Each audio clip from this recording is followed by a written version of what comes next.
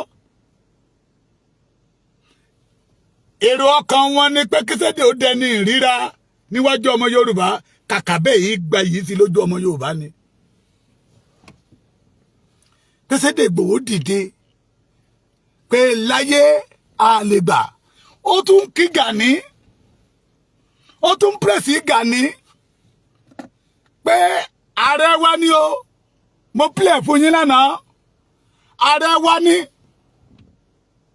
ẹ jẹ́ kí àwọn ààrẹ kéékèèké sì máa báṣẹ́ lọ tó bá yí àwọn ààrẹ àgbààgbà á dá sí Gani ló ń bá wí ṣùgbọ́n gbogbo iyì tí Sunday Igboho ń fún Gani kò tẹ́ Gani lọ́rùn torí pé Gani fẹ́ pa gbogbo ìran Yorùbá nù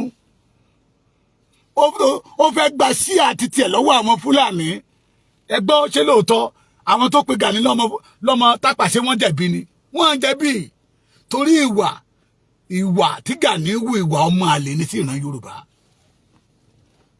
ẹni tó bá ti dúró déédéé fún ìran Yorùbá Gani máa gbógun ti ẹni kì í ṣe àwò ó gbógun ti bàbá Bọ́lá Ìgè lẹ́nu ọjọ́ mẹ́ta la gbọ́ wípé à ń gbọ́ nínú ìròyìn gbà ẹ́ lọ́rùn ni pé èèyàn kan ṣí fìlà lórí bàbá ní pálásì bàbá wa Ọọ̀ni of Ifẹ̀ síjú adé òkò adé ó gbà mọ́ bàbá Bọ́lá Ìgè lórí wọn à ń la fún wa ń gbà yẹ lọ́rùn pé Gani Adams ni ṣùgbọ́n nígbà tọ́rọ̀ délẹ̀ lénìí láfi tó wípé ìwà tẹ́ bá wù lánàá àwọn èèyàn fi pamọ́ fún yín ni tó bá tó àkókò ọ̀rọ̀ wọn á wú síta he know that Bọ́lá Ìgè ò fọ̀rọ̀ Yorùbá ṣeré Bọ́lá Ìgè ò fi ọ̀rọ̀ Yorùbá ṣeré à ń wo bàbá Bọ́lá Ìgè ń gbà yẹ lọ́hùn gẹ́gẹ́ bí àrólé Awólọ́wọ̀ pé ẹni tètè bàbá yẹn bá sọ láti ìmísí Awólọ́wọ̀ ló wọnú ọkàn ẹ̀ Gani mú fìlà ó wo mọ́ lórí ó ṣí fìlà lọ́wọ́ bàbá yẹn ó wo mọ́ lórí ààrẹ òpìtàn ilẹ̀ Yorùbá náà tún dé ẹ má dorí ìtàn Yorùbá kodo báyìí ló ṣe rí Gani gbógun tì ó gbé àjẹ́ onígbàlẹ̀ pupa síta àti ọmọ wèrè tí ò ní bẹ́gbẹ́ pé láyé ẹ̀ torí ó ti ṣẹ̀ sí ìran Yorùbá ó ti ṣẹ̀ sí ìṣẹ̀dálẹ̀ Yorùbá ó ti ṣẹ̀ sọ́lọ́run tó lẹ́lẹ̀ Yorùbá dó ó ti ṣẹ̀ torí ẹ̀jẹ̀ aláìṣẹ̀ tí Fúlàní ń talẹ̀ lójoojúmọ́ ẹ wá wo Sunday Igboho ègé ó pé mẹ́ta àbí ó pé mẹ́ta ká mú wọn ń bẹ̀ àwọn bàbá Abraham Adésọ̀yà ká mú wọn ń bẹ̀ àwọn bẹ́ẹ̀ kọ́ra Sam Kuti ká mú wọn ń bẹ̀ the Yorùbá we must wake up tí a bá gbára wa lọ́wọ́ Fúlàní àrọ́mọdọ́mọ wa yóò máa gbé wa ṣépè ni ṣe bá sọ wípé ojú àwọn bàbá wa ò là àwọn Fúlàní yóò tí fi wọ̀n wá pé mission wọn ni láti gba ilẹ̀ Yorùbá lọ́dọ̀ títí wa nígbà títí wa lásìkò títí wa ó ti wá hàn pé mission wọn ni wọ́n fẹ́ gba ilẹ̀ Yorùbá if you fail tá a bá pàdánù ẹ̀ tá a kùnà àrọ́mọdọ́mọ wa máa gbé wa ṣépè ni tá a bá dẹ̀ fẹ́ kárọ́mọdọ́mọ wa gbé wa ṣépè every one of us must say no to the agenda tí Gani tó ní fún ìran Yorùbá. Agenda tí Gani tó ní fún ìran Yorùbá. Torí dùgbẹ̀dùgbẹ̀ tó ń mì lókèrè yìí kò gbọ́dọ̀ bẹ́ lórí Yorùbá. Wọ́n ká wa mọ́ lójoojúmọ́. Lójoojúmọ́ náà kó àwọn ọmọ wa sọ́dọ̀ wa. Bàbá kan tó bá mi sọ̀rọ̀ lánàá. Ó ní gbogbo ọ̀nà làwọn Fúlàní yẹn ti ń wú náà ti fi wíìkì agbára àwa Yorùbá. Bàbá yẹn wá sọ̀rọ̀ yẹn mo wá rẹ́rìn lọ. Ó ní nígbà tó dá family planning lẹ̀ pé ẹ má bímọ púpọ̀ mọ́. Ẹ má bímọ púpọ̀ mọ́. Pé tí gọ́ọ̀mẹ̀ntì tó ń gbà yẹn lọ pé òbí jù ló bí ọmọ mẹ́rin. Ó ní nígbà yẹn ni àwọn Fúlàní yẹn ṣe bẹ̀rẹ̀ sí ń bímọ lọ rẹpẹtẹ. Gbà yẹn lẹ máa gbọ́ pé bàbá 92 ó fẹ́ ọmọ 22 years. Ó dẹ̀ ti lọ́mọ bíi 30 ilẹ̀ ó tún bí ọmọ lọ sí ni. Ó ní wọ́n reduce population ti tọ̀dọ̀ wa àwọn increase population tọ̀dọ̀ wọn. Mo wá rẹ́rìn mo ní bàbá Yorùbá gan ẹni tó lọ́mọ méjì gan ò tí ì yó. Ó ní wọ́n mọ tán ṣe kò wá rí bẹ́ẹ̀ lénìí. Kò sí ìlú kan tó máa dé nílẹ̀ Yorùbá tí ò ní bá Fúlàní bẹ̀. Kì í dẹ̀ ṣe méjì kì í ṣe mẹ́ta mọ́. Aládé ìlú kan population màálù tó wà ń bẹ̀ ó ju population ọmọ ìlú lọ. We must very, very vigilant, the Yorubas. Ẹ má jà fi ojú olóore gúgi. Ogun tí Gani gbé ti Sunday Igboho ní kó lóun yọwọ́ lórí ọ̀rọ̀ Yorùbá.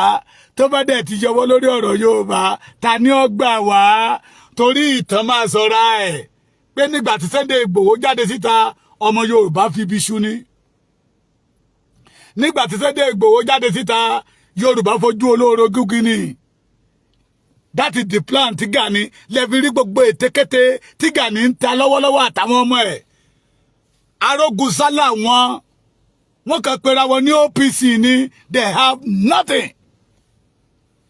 OPC tó jẹ́ pé oògùn tán ní agbára tán ní ọmọ Yorùbá náà fi ń halẹ̀ mọ́. Wọ́n lè halẹ̀ mọ́ ọ̀tá Yorùbá. Wọ́n rẹ́dì láti gba Yorùbá ṣùgbọ́n wọ́n rẹ́dì láti pa ọmọ Yorùbá. Wọ́n ò ṣetán láti dojú ìjà kọ ọ̀tá Yorùbá ṣùgbọ́n wọ́n ṣetán láti dojú ìjà kọ àwọn tó bá dìde pé wọ́n fẹ́ gba Yorùbá. Ni mo fi sọ pé ọmọ Èkìtì tó bá ìwà lẹ́yìn Gani ẹ wojú mi dáadáa ọmọ àlè nìyí. Ọmọ àlè nìyí. Gani yìí kì í ṣe ní ire fún ìran Yorùbá. Oore wo ni Gani ti ṣe fún wa? Òun ò dẹ̀ ṣe nìyẹn ní ọdún mẹ́ta sẹ́yìn. Ta lórí ti Gani rò? Tó bá jẹ́ pé ó gbé Ààrẹ Ọ̀nà Kakanfò ẹ̀rù. Kó dẹ̀ máa kó àwọn OPC ẹ̀ jẹ́jẹ́ kó lọ máa bọ Ṣògo kó lọ máa bọ Ògún ẹ̀ dáadáa táwọn ológun bá dẹ̀ ń wò tó ń fún Ògún ní ìwọ jẹ tó ń fún Ṣògo ní ìwọ jẹ tó ń fún Ọbàtálá ní ìwọ jẹ tó ń fún Iyemọja ní ìwọ jẹ tó ń fún Olókun ní ìwọ jẹ tó ń fún Ọlọ́ṣà ní ìwọ jẹ tó ń fún Oòrùn ní gbogbo atẹ́gùn ní yẹ̀pẹ̀ ní gbogbo ẹ̀ ní Gani sì máa bọ́. Ó dẹ̀ ń wíkì agbára wọn ni. You don't want Yoruba people to have power. Tí àwọn tó dẹ̀ ní wọn tó gbàgbọ́ nínú wọn tó bá dẹ̀ gbà láàyè ṣùgbọ́n mo mọ̀ pé èmi o ní ti Kristẹni o àwa ò ní Ọlọ́run ò tẹ̀ ní gbọ́ títí ẹ̀ Ọlọ́run ò lè gbọ́. Bíbélì wípé Olúwa kì í gbọ́ igbe ẹlẹ́ṣẹ̀. Olúwa ò fojú rere wo àwọn ìka ènìyàn. Ó ní alábùkún ni fún ẹni tó fi tọmọlàkejì ṣáájú. Tó fi tọmọlàkejì ṣáájú. Gẹ́gẹ́ bí Sunday Igboho ṣe fi tọmọlàkejì ṣáájú. He lose house, mọ́tò. Ó tún lose ẹ̀mí èèyàn. Ó tún lose ẹ̀mí ìyá ẹ̀ because of Yorùbá. Síbẹ̀síbẹ̀ kò pojú ẹ̀yìn. Ohun tó wá ń pa Gani lẹ́kún káàkiri ni wípé kò rò pé Sunday Igboho lè padà wálé. Kó lè padà wọlé Yorùbá mọ́. Bẹ́ẹ̀ dẹ̀ rí ọmọ ọkọ Yorùbá ni. Ọmọ ọkọ yóò mọ ọjọ́ ọmọ ọkọ. Ilẹ̀ yìí ni Sunday Igboho ni. Kò dẹ̀ sẹ́ni tó lè lé sí àjòjì. Sunday Igboho ọmọ ọkọ ni. A dẹ̀ máa lé àwọn ọmọ àlè tó ń fẹ́ kí ìran Yorùbá ó parun. Ẹ jẹ́ kíyè sára ìjọ ọmọ Yorùbá. Ẹgbọ́n tí bàbá wa Wọlé Ṣóyínká sọ. Nàìjíríà ò lè wọ́ọ̀kì mọ́. Nàìjíríà ò lè wọ́ọ̀kì mọ́. The Fulani they are ready láti bẹ̀rẹ̀ sí àtàkì Bọ́lá Ahmed Tinubu. Ẹ máa rí àwẹ̀ tán gbà lọ́wọ́ ló so wọ́n lọ́wọ́ kò àwẹ̀ ti tán. ẹ máa gbọ́n tó bá máa ṣẹlẹ̀ lẹ́nu ọjọ́ mẹ́ta yìí. Yorùbá ẹ jẹ́ jí tẹ́ ẹ bá fi ti Gani ṣe ẹ dáná ìran yín náà fẹ́ parun o. Yorùbá ẹ jẹ́ jí tẹ́ ẹ bá sọ pé Ààrẹ Ọ̀nà Kakanfò kan wà níbì kan, Ààrẹ Ọ̀nà Kakanfò festival la ní, kì í ṣe Ààrẹ Ọ̀nà Kakanfò jagunjagun. Ààrẹ Ọ̀nà Kakanfò tí ń píríṣì tí ń ṣe wáàsí kiri tí ń bọ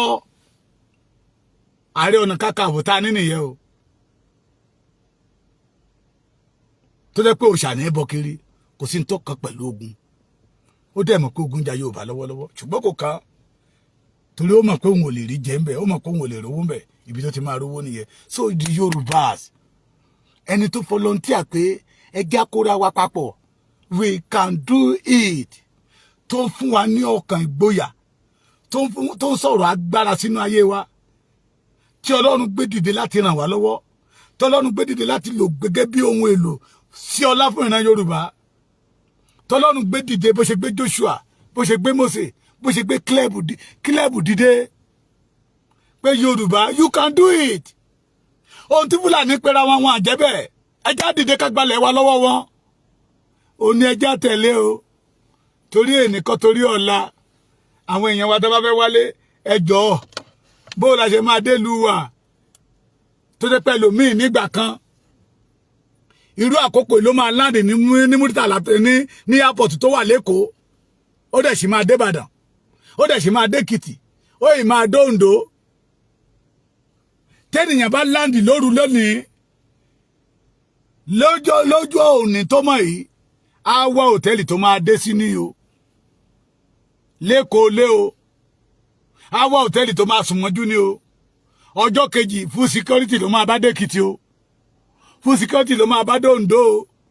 Tàwọn tó Oǹdó tiẹ̀ tún yá, ẹlòmíì á lọ gbé flight dára á ní tó bá láǹdì ní airport tó wà l'Ákúrẹ́, from Àkúrẹ́ to Èkìtì bí i 1 hour ní, á wá gba express yẹn dé Ìgbàrà Odò, Ìgbàrà Òkè, àgbàdé Ìlàwẹ̀, Òdàdó. Ṣé ayé nìyẹn?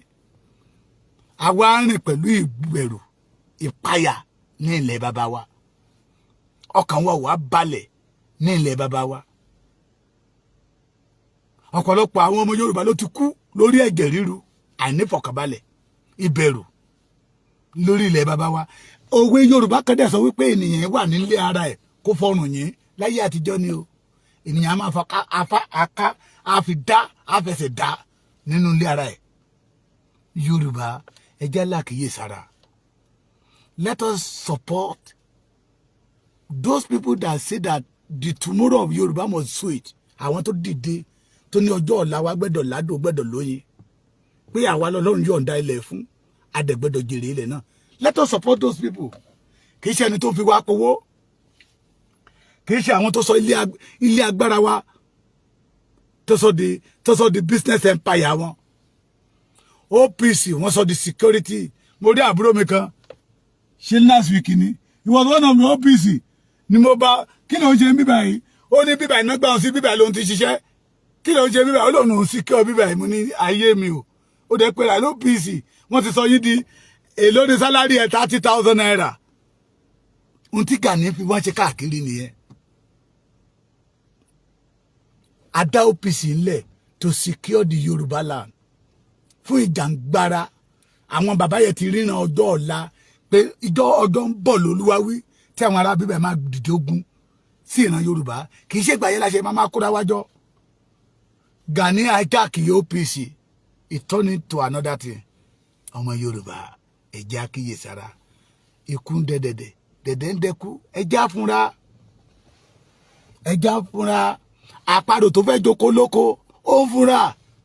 Ó mọ̀ pé olóko ń ṣọ́ òun náà ń ṣọ́ olóko. Àbí àparò tó fẹ́ jókòó lóko, ó ń fúnra. Kí ló fi fúnra? Ó mọ̀ pé àìtọ́ lòun fẹ́ ṣe. Ibi tóun ò ṣiṣẹ́ sí lòun ti fẹ́ jẹ. Ó ń ṣọ́ olóko, olóko náà ń ṣọ́ àparò. Ẹ jẹ́ àjọ fúnra. Ká dẹ̀ ní ìkíyèsára. Nínú ìkíyèsára wa la fi máa mọ̀ pé Gani Adamu ọ̀tá Yorùbá ni. God bless you.